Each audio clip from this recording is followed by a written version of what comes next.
Bonjour tout le monde, aujourd'hui nous allons parler des ergocycles. Ce sont des machines qu'on retrouve soit à la maison, soit en salle de sport, sous un format de tapis de course, de vélo d'appartement et j'en passe. Nous allons voir ensemble leurs points positifs ainsi que leurs points négatifs, afin que vous puissiez mieux diagnostiquer les bénéfices possibles à la pratique de ce genre d'activité, et aussi, si vous désirez en acheter une, savoir faire le bon choix et choisir celle qui vous conviendra le mieux. Le gros point positif de ce genre de machine, c'est qu'on ne peut plus accuser la météo d'être mauvaise et donc du coup de ne pas faire d'activité physique. Ça peut être une bonne alternative, surtout en hiver, pour continuer finalement nos activités qu'on faisait l'été. Les ergocycles permettent aussi, en plus d'être au chaud et à l'abri, le confort de pouvoir écouter de la musique, de regarder la télé et pour certaines, de pouvoir lire ou faire autre chose à côté. Bien sûr, il faudra que l'activité soit faite de manière modérée, à une intensité plutôt faible, sinon ça risque d'être compliqué de faire les deux choses en même temps. L'utilisation de ces machines est justement une bonne alternative à notre comportement sédentaire, d'autant plus qu'en hiver, on a tendance à être un petit peu plus casanier. Chaque ergocycle reproduit un mouvement sportif, que nous détaillerons ensuite. Donc, pour continuer de manière générale, au niveau de ces ergocycles, il existe aussi trois points faibles. Même si le mouvement de l'appareil se rapproche très fortement du mouvement sportif qu'on va pouvoir faire en extérieur, notre comportement sur celui-ci n'est pas tout à fait le même. Cela peut être un frein, surtout si on a des objectifs de performance sportive ou bien d'autres projets compétitifs. L'absence de vent entraîne une baisse de la résistance pendant la pratique et de ce fait, les séances sur ergocycle sont plus simples que celles qu'on va réaliser en extérieur, une fois bien sûr qu'on a pris en main la machine. Et le dernier point négatif, c'est la monotonie oculaire. Contrairement à la pratique sportive en extérieur, ici le paysage est immobile, ce qui peut provoquer un ennui lors de la pratique, voire augmenter la pénibilité chez certaines personnes de réaliser une activité physique. Dans la suite de la vidéo, nous allons donc détailler les différents ergocycles les plus utilisés. Et nous allons commencer par le tapis de course. Donc pour ses avantages, il peut convenir à tout type de niveau, parce que la vitesse et la pente vont être réglables. Donc on peut l'utiliser pour de la marche, pour de la rééducation ou bien de la course plus ou moins rapide. Les bémols sont sur son accélération, qui sont des fois trop lentes et trop progressives par rapport à ce qu'on pourrait faire sur le sol de manière classique. Et aussi le travail de sprint, où la vitesse maximale est des fois limitée et inférieure par rapport à ce qu'on est capable de réaliser. Comparé aux autres machines, ils permettent, les tapis de course, un mouvement plus naturel, parce que le corps ne va être pas fixé sur un axe. Contrairement peut-être à du vélo ou à d'autres machines, où le pied va être lacé ou posé sur une pédale, et pédale qui va être reliée finalement au bras de la machine, qui va nous imposer un mouvement. Et donc du coup, en fonction bien sûr de notre morphologie, le fait que le mouvement soit libre, ça évite qu'on force sur notre articulation et qu'on finisse ensuite par se blesser. Les tapis de course aussi permettent un meilleur amorti que ce qu'on pourrait avoir avec notre chaussure sur le sol. Donc c'est un avantage au niveau articulaire, mais un désavantage au niveau de la performance. Donc du coup, comme tout achat, testez plusieurs tapis pour voir un petit peu lequel vous sentez le mieux et du coup, ainsi vous ne serez pas surpris au niveau de votre pratique.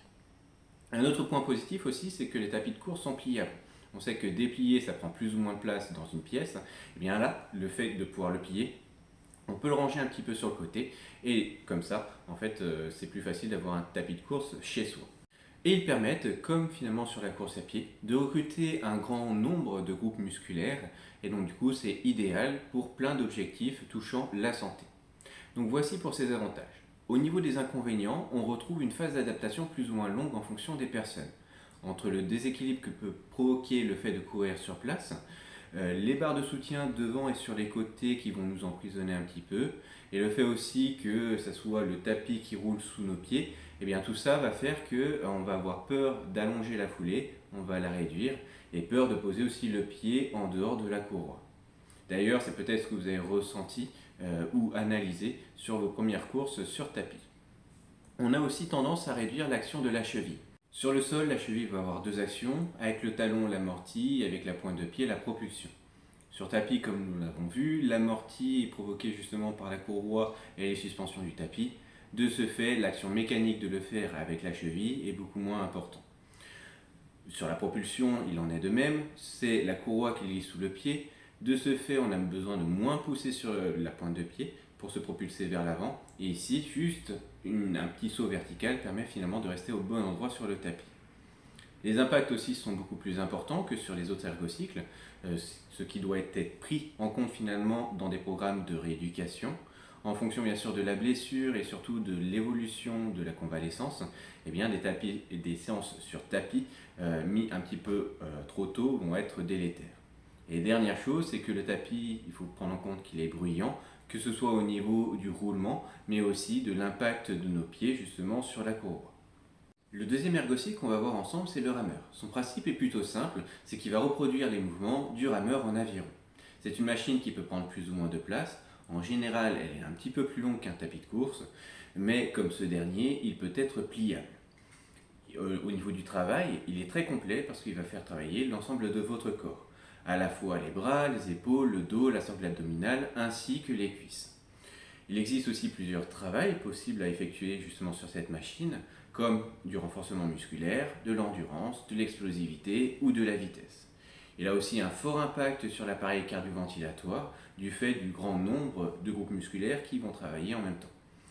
Ainsi, il va faire travailler votre cœur et votre système sanguin, tout en ayant finalement de grosses dépenses énergétiques.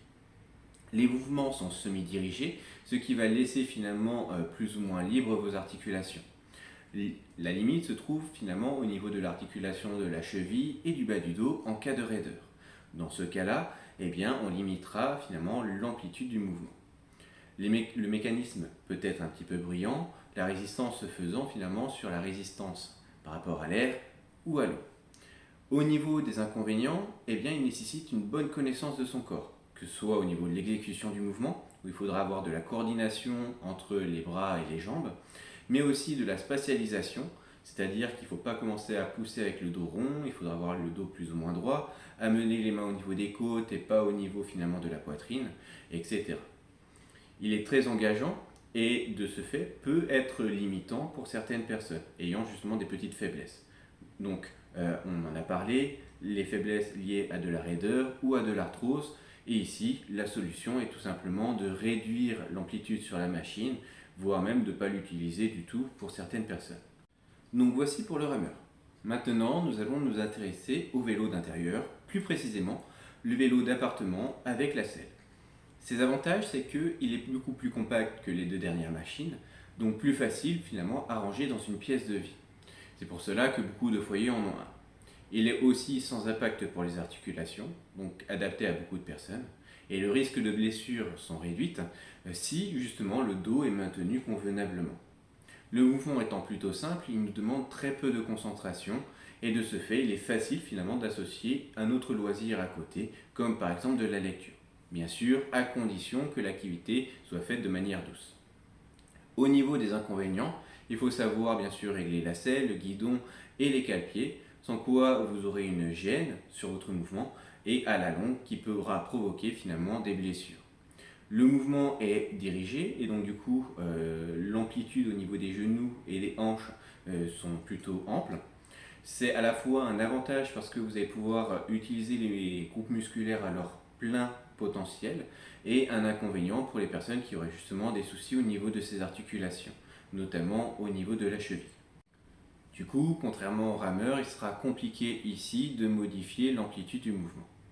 Il sollicite aussi uniquement le bas du corps. De ce fait, on doit monter un petit peu plus haut en résistance et en vitesse pour avoir un impact suffisant au niveau de l'appareil cardio-ventilatoire ou avoir finalement des dépenses énergétiques élevées. Pour finir, les deux appareils que nous allons détailler ensemble, c'est le stepper et le vélo elliptique. Leur fonctionnement étant plutôt commun, je les réunis ensemble dans cette dernière rubrique. Sur l'elliptique, on recherchera plus à avoir un mouvement de marche nordique, tandis que sur le stepper, ce sera plus l'action de monter les marches. Ces deux machines peuvent être réalisées au choix, soit uniquement avec le bas du corps, soit en associant les bras pour vous aider à vous tracter. Ainsi, on peut cibler le travail, bas du corps ou ensemble du corps, et son intensité. Bien sûr, ce sera plus difficile avec les bras et les jambes que juste avec les jambes.